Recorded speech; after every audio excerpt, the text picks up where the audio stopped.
Right, 8 April 2020, and Nelson Chamisa appears to be losing control at the MDC.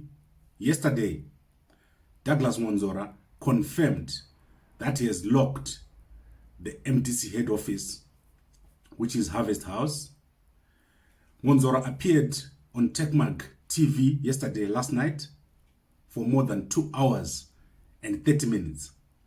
And what I realized was that Mwonzora is coming out in public, he's marketing himself, he's getting his point of view across to the people that matter.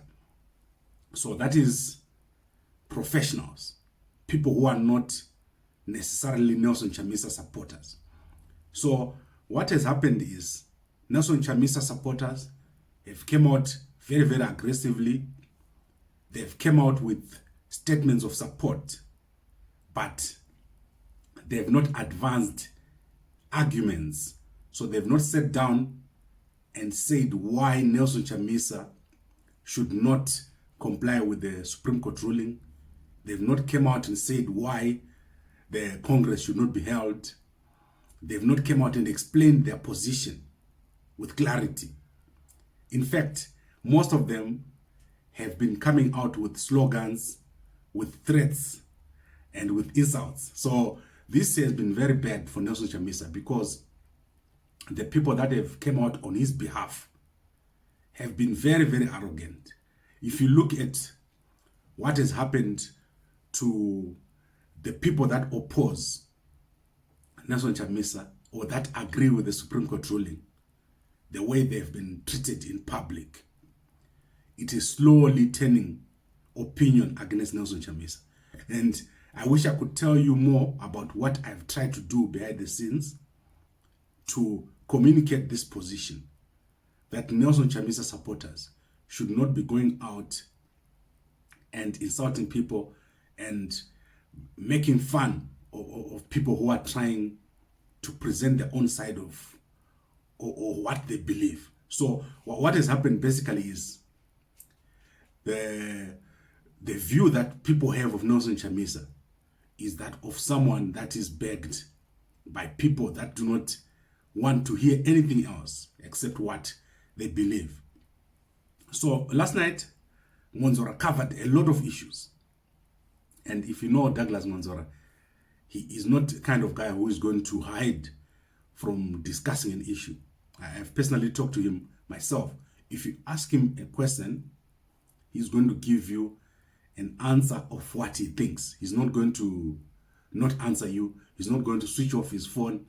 I've asked him a lot of questions during the times when pre-Congress he wanted to contest as president of the MDC. And he gave me a clear answer, which was that anyone is allowed to contest Nelson Chamisa. It's not as if Nelson Chamisa cannot be contested. At that time, that was something that I didn't expect from him. I expected him to hide and say, no, I'm not going to contest, I'm not going to do this and that. But he always comes out and defends his position. So last night he did the same. He spoke for a very long time. There was people calling in and he answered all these people. However, there's some key points that he made, which made it clear to me that Nelson Chamisa right now is on the verge of even failing to get to Congress. So I will keep on expanding on that point. But what I'm starting to realize that if Nelson Chamisa does not come out and start preparing, he's going to end up not even contesting or not even qualifying to contest at the MDC Extraordinary Congress. And the Congress will still go on without him. So let me explain quickly the key points. So I want to start with the issue of MPs and councillors. Douglas Mwonzora said during this interview that the MDC alliance does not have MPs and councillors. He made that key point. So I'm not going to expand a lot. I'm just going to list this. He said the MDC National Council can call for an extraordinary Congress without a quorum. So if they just meet and they don't constitute a quorum, they can call for the extraordinary Congress and then ratify it at the next Congress. Right, Tendai Biti and Welshman Ngube, he said they are not members of the MDC. They've got their own political parties. Right, then the majority of the NEC members that were there in the last Congress in 2018, or they were there in 2018, they are still available. So there's no reason to say these people who were there are no longer there. They cannot do an extraordinary Congress. Then obviously there's the issue of locking of Harvest House. Mwonzora explained that he has locked down. So he said he had locked down Harvest House for purposes of coronavirus. I guess people were coming in and going out, which means the people that have the keys for Harvest House have given Mwonzora those keys. If this is true what he said, it also means that there are certain people that support Douglas Mwonzora who are in the leadership, who have not as yet come out. So I want to give you the explanation that he gave. He said Harvest House belongs to a company, and this company, this house it's called Harvest House International, I think, and then it is managed by a trust, and the trustees include the Makones and Advocate Matinenga. You remember this week I mentioned that Advocate Matinenga had advised Nelson Chamisa to comply with certain things which he did not comply with.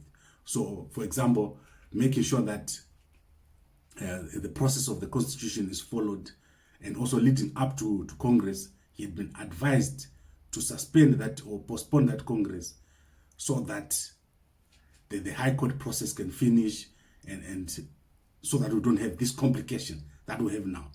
So these are the same people that are in control of Harvest House. Right, then Mwonzora said Chamisa should deal with the legitimacy questions so that he can also confidently confront Idi Mnangagwa.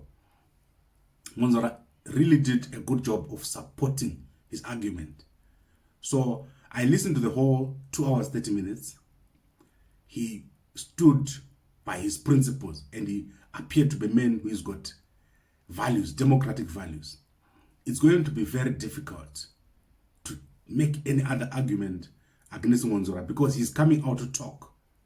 So if Nelson Chamisa was coming out now to explain why the Supreme Court ruling should not be complied with, it was going to be better. But at the moment, Mwonzora is the one that is coming out. He's talking, he's explaining his democratic values.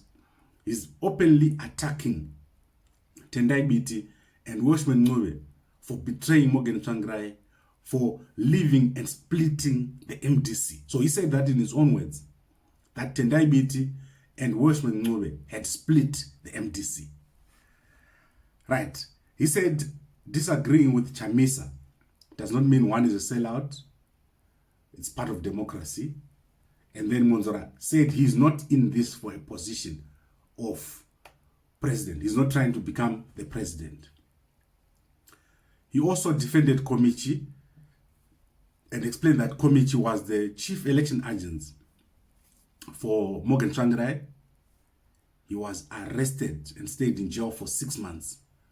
And he said those people who are saying Komichi is a sellout or insulting him, especially the youngsters, they do not understand where a man like Komichi came from, how educated he is. So I just gave you the key highlights. You can go and watch this full interview at Tech Market TV. They did a good job. So go and watch it there for 2 hours, 30 minutes. So, as I said, Mwonzora has clearly demonstrated his democratic credentials.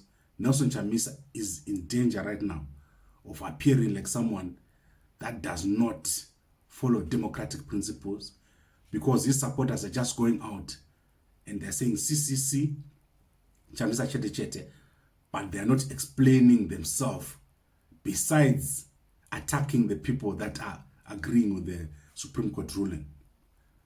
So what I see is that Mwonzora has called Nelson Chamisa out. He has asked him to come out and defend himself.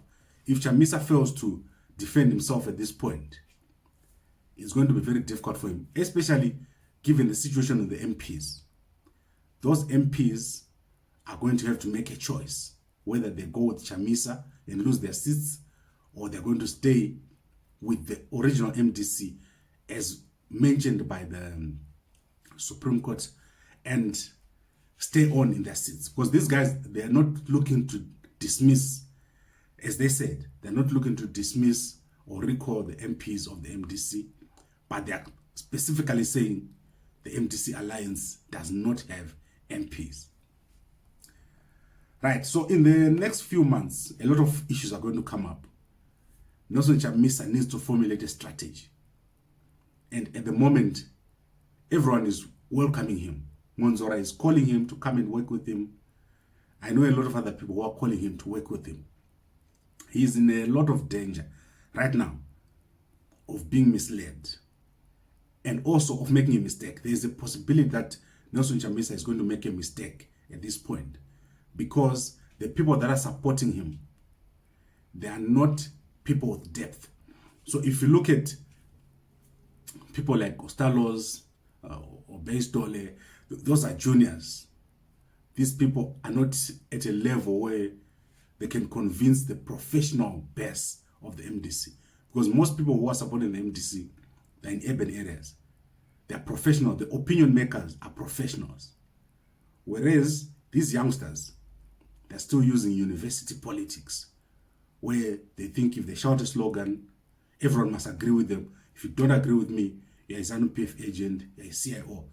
That was debunked last night by Douglas Mwonzora, who did a very good job, who said he's now the acting or interim Secretary General of the MDC. So he did not shy away from declaring himself the Secretary General of the MDC. There's a new arrangement in town.